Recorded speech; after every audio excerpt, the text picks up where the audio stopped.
上映于2006年的《鬼作秀3》是全系列电影中最重口的一部，看似是5个独立小故事，却被导演巧妙地串联在一起，形成一副诡谲的恶人群像。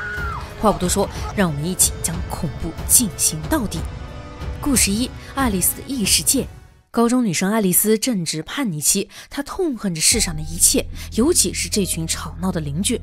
每天疯疯癫癫的戴顿教授都会和邮差吵架，胖小子和瘦皮猴也总是喜欢玩皮球。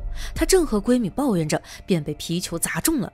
她瞪着眼睛羞辱了胖小子一番，然后拼尽全力丢掉了皮球。这一刻，她只希望自己能永远消失，不必再面对这些讨厌的人。回到家后，他看见父亲正把玩着遥控器，听说是从侏儒老人的二手货摊买来的，是戴顿教授新发明的多功能遥控器，能控制一切。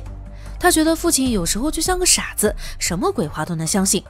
母亲已经做好香喷喷的晚饭，但爱丽丝不想面对聒噪的家人，借口说不饿。哥哥偷听了她打电话，说她最近在节食减肥，奶奶却劝她多少吃点。在老人的观念中，一个不丰满的女人可嫁不出去。爱丽丝在心里翻了个大白眼，连忙打电话给闺蜜，约她一起购物。就在这时，父亲按下遥控器，电话突然断线了，全家人也都消失不见。爱丽丝来到街道上一看，发现邻居们也都消失了。再回家时依旧聒噪，家人们还在谈论着刚刚的话题，只是他们全部变成了黑人。黑人父亲再次按下遥控器按钮，时空扭曲之后，爱丽丝回到了家门口，而她的左手竟然变得畸形腐烂。她再次回家，这一次看见了一个墨西哥家庭，全家福显示他们确实是爱丽丝家人，可他们自顾自地说着话，完全不关心她左手上的伤。墨西哥父亲也举着那个多功能遥控器，爱丽丝哀求着陌生的父亲，求他不要按遥控器，但他根本不理会她。第3次按下了遥控器，爱丽丝再次被传送到家门口，她的腿上和脸上都冒出了大量水泡，而戴顿教授正在不远处的草丛堆里，像是在找什么东西，口中不停地喊着爱丽丝。他想起那遥控器是戴顿教授发明的，连忙上前找他，可刚走了几步便被皮球砸中。他暗骂了几声，可大家都已经消失了，他也不知该骂谁。关门声在身侧响起，一定是戴顿教授回家了。爱丽丝连忙去敲他的门，发现门没关，便直接闯了进去。她找不到教授，决定顺手报个警，但可惜警察根本听不见她的声音。客厅里放着一大桌美食，爱丽丝打开了食物堆里的结婚请帖，嘲笑起戴顿教授一把年纪还学别人结婚，然后狼吞虎咽地吃起食物，分明不满18岁，却熟练地灌着酒，连人家的结婚蛋糕都吃了。邮差送来一个包裹，他并没有被爱丽丝这副尊容吓到，反而质问她是不是这家的人。爱丽丝无法回答，不是因为偷吃而不好意思，而是被蛋糕噎住了。她连忙去冰箱拿水，见水瓶空了，只好将噎在喉咙里的蛋糕呕出来。等她再回到客厅时，邮差已经离开，只留下一个画着兔子图案的包裹。卧室的门自己开了，只见室内闪着一片白光。爱丽丝走进白光之中，两眼一花，竟然又回到家中。她的身体不再痛痒，家人们也变回了原样。此时此刻，爱丽丝无比幸福，那群原本讨人厌的家人们还在谈论着同样的话题，但在爱丽丝眼中，他们已变得十分可爱。可当父亲按下遥控器后，幸福变成了泡沫，爱丽丝变得面目全非，成了一只被剥了皮的怪物。家人们吓得跳脚，他们显然已认不出她了，还叫嚷着拿枪。她想逃，但迈不开腿，因为腐烂的双腿已经粘在一块儿，只能像兔子一样蹦蹦跳跳地逃出家门。身上的烂肉掉了一地，她又痛又累，扑通倒地。戴顿教授拿着遥控器出现在面前，他连忙求戴顿教授把他变回原样，但戴顿教授告诉他，这就是他的本来面目。父亲拿着枪冲了出来，正对着爱丽丝瞄准时，戴顿教授按了按遥控器，他变成了一只兔子。这家人还没忘记那只烂肉横生的怪物，还在惊惧地张望着。等当教授告诉他们从头到尾就只有一只兔子时，他们接受了这个说法，就连听见兔子的名字叫爱丽丝也毫无反应，就像是家里从来没有爱丽丝这个人。故事2：收音机情人。银行保安杰瑞住在廉租公寓里，这里常有衣着暴露的女人进进出出。凶神恶煞的皮条客马里喜欢找他麻烦，但杰瑞又怂又穷，他既不敢回怼马里，更不敢招惹马里的姘头蒂娜。他唯一的乐趣就是听收音机，可是连收音机也坏了，他就进来到楼下的二手货摊，看见侏儒老人面前摆着多功能遥控器、水晶球和2台收音机。侏儒老人告诉他，小的5元，大的10元。鸡贼的杰瑞只付了1元，便拿起小收音机跑了。可回家一试，便发现收音机根本不能用，轻轻一碰，天线就掉了。他只好用胶布将它粘好，但仍旧只有杂讯。他气极了，只想砸了这块破铜烂铁。突然响起了一个女人的声音，杰瑞以为这声音是从窗外传来的，但他住得那么高，声音不该如此清晰。他试探性地弹了弹收音机，那女人又说了句话，叫他别动。杰瑞连忙举起手枪，细细搜查一番后，发现家里确实只有他一个人。奇葩的是，也许是因为太无聊，他竟然开始试着和收音机对话。在收音机对他下达命令时，他竟然也言听计从，而收音机则发出一阵狞笑。在他的指示下，杰瑞将房间收拾干净，吃着有益于健康的食物。面对火辣的蒂娜时，他也不再拘束，学会了和她眉目传情。一天夜里，杰瑞带着收音机走进一条暗巷，在他的提示声中，他爬到废弃的大屋阁楼，刚下地便被松鼠尸体吓了一跳。收音机叫他别怕，不管看到什么，只要杀掉就行，杀戮可以解决一切问题。他壮着胆子翻找着，终于在废墟中找到了一箱钱，可回家时撞见了邻居。收音机说那男人看见了他的钱，且一定会来抢钱。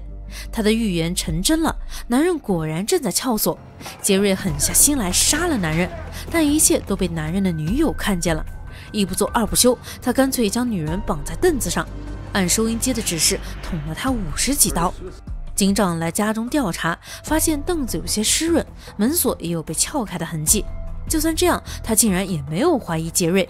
收音机看得出警长是个糊涂蛋，叫杰瑞不用灭他口，只是未免夜长梦多，必须尽快搬家。就在搬家那天，蒂娜找上了他，想和他一起走。收音机叫他杀掉蒂娜，因为她是出卖肉体的女人，绝不能相信这种女人。这一次杰瑞并没有听从，还把收音机扔到了后座。车子刚进郊外，蒂娜便嚷着要解手。等他急匆匆地跑进废弃的小屋后，收音机命令他立马动手。现在四周了无人烟，是最好机会。杰瑞冲下了车，抄起修车工具，但他并不是要杀人，而是砸烂了收音机。他还没发现蒂娜已偷拿了他的手枪，从背后对他开了一枪。螳螂捕蝉，黄雀在后，蒂娜也被一枪毙命。最大的赢家不是别人，正是他的姘头马里，而他早已买了那台更贵的收音机，并始终对他言听计从。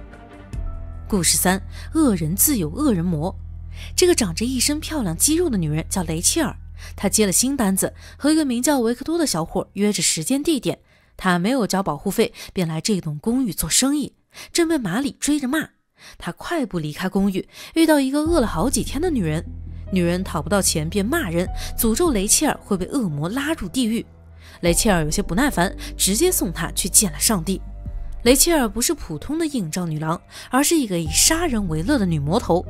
她将车子开进了维克多指定的小区内，遇到2个流着口水的男人，她立马换上笑脸，与2人约好等会儿见面。进入维克多家后，她发现满屋都是照片，但维克多却不在照片中。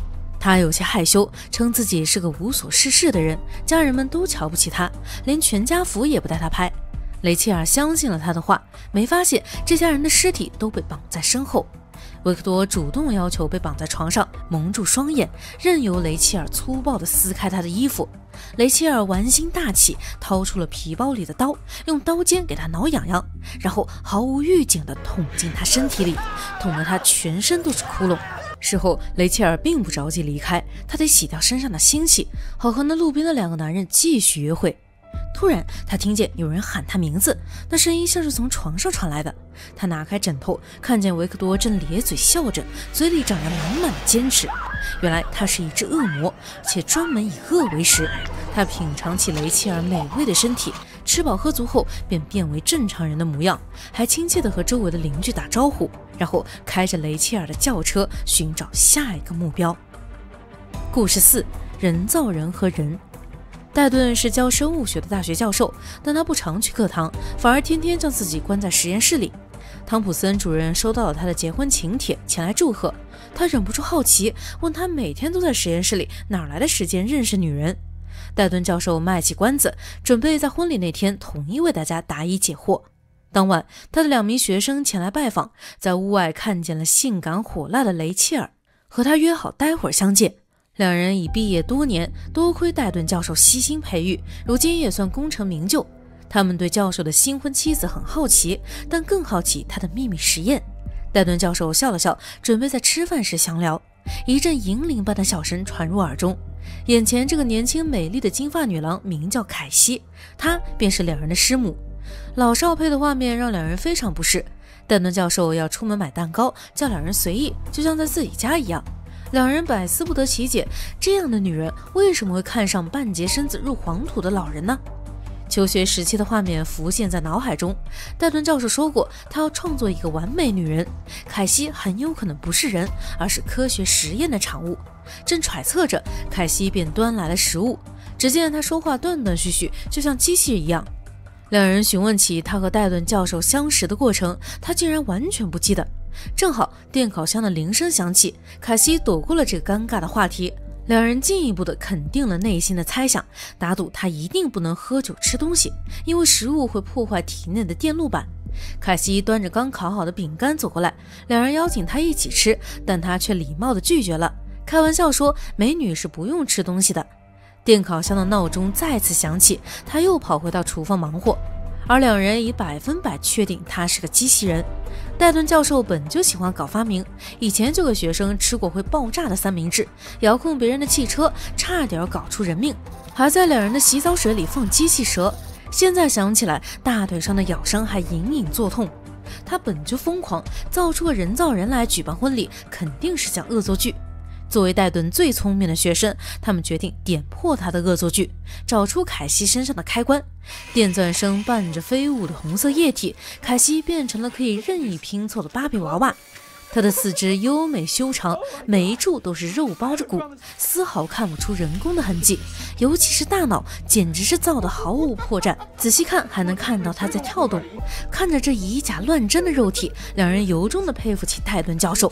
可找了许久，却怎么也找不到凯西的开关。他们发现手边有一本日记，打开一看，才知道凯西根本不是机器人，而是一个上过报纸的著名工程师。此时，戴顿教授已捧着蛋糕回到客厅，2人连忙七手八脚地清理案发现场，将锯成肉块的凯西塞到各个角落，然后迅速溜走。电烤箱闹钟响起，戴顿教授打开一看，看见了妻子的头颅。故事5：恶果。史丹利是个无恶不作的人，他辱骂老人，无视乞丐，还横穿马路，只为尽快能插队买根热狗。可刚刚张开嘴，热狗就掉在了地上。事已至此，他只好顺手做件好事儿，将沾满了土的热狗打赏给了乞丐，然后再插队去买根新的。乞丐感恩戴德地捧起热狗，一阵狼吞虎咽后，露出痛苦的表情。他被噎住了，但只要抢救及时，就能转危为安。好心的路人连忙帮忙找医生。史丹利就是医生，但他不屑理会一个乞丐，任由他被噎得断了气。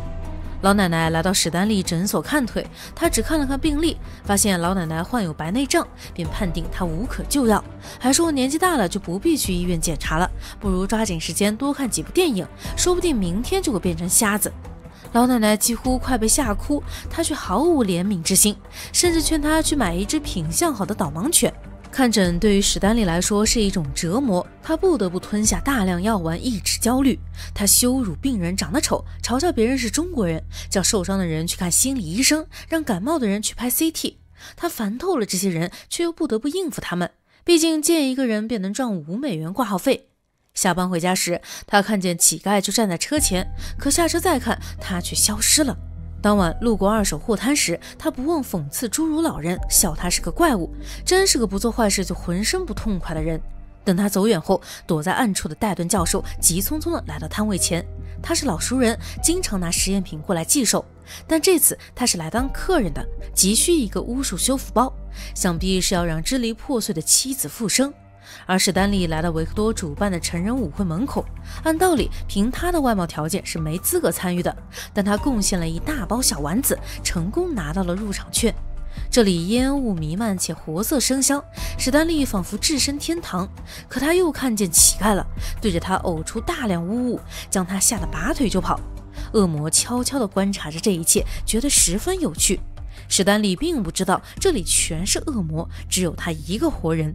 第二天，他浑身酒气地回到诊所。第一个病人是个风韵犹存的女人，她二话不说就要脱衣检查，而身材丰腴的女孩则被她狠狠羞辱。最可恶的是，她给一个患有低血糖的女孩下了脑瘤通知书，说她活不过年尾，不如抓紧时间享受生命，一起去成人舞会，变成一个真正的女人。就在这时，她看见乞丐在窗外一闪而过。女孩的父亲怒斥他不是人，竟对一个15岁的孩子说这种话。父女俩信了他的疯话，以为命不久矣，不由得抱头痛哭。而史丹利则带着双倍小丸子冲进了成人舞会。回家之后，他看见乞丐出现在身后，于是毫不犹豫地给了他一刀。可乞丐没有倒下，反而从伤口中掏出一根热狗。史丹利终于想起，他便是那个被噎断气的乞丐。他立马跳上车，为了躲避恶灵开了一夜车，直到车子没油了才跑到人最多的地方。可除了他之外，根本没人能看见乞丐，而且乞丐并不是来复仇的，只是想向他表达谢意，一饭之恩应当永远相随。史丹利无法承受这份感谢，在川流不息的街道被吓得断了气。戴顿教授的婚礼如期举行，凯西包得像个木乃伊，甩捧花时还甩掉了一只手。戴顿教授若无其事地捡起他的手，连忙将丧尸新娘拉进车里，然后把礼帽里的兔子爱丽丝放出来透透气。爱丽丝还不知道这个世界上只有母亲还记得她，但全家人却把母亲当成疯子，每天都和神父祈祷，希望她恢复正常。每一个故事主角都是天生的坏种，而每个人最终都失去了一切。爱丽丝抱怨平淡安逸的生活，抵触幽默可爱的家人，把满腔的怒气发泄到周围人的身上。穷屌丝杰瑞得到梦寐以求的新生活，但因过度贪婪，亲手埋葬了自己。靠杀人取乐的雷切尔自以为是游走于法律之外的恶魔，当遇到真正的恶魔时，也被吓得尿了裤子。而聪明过人的戴顿教授却聪明反被聪明误，失去了最宝贵的爱人，得到了一团没有思想的烂肉。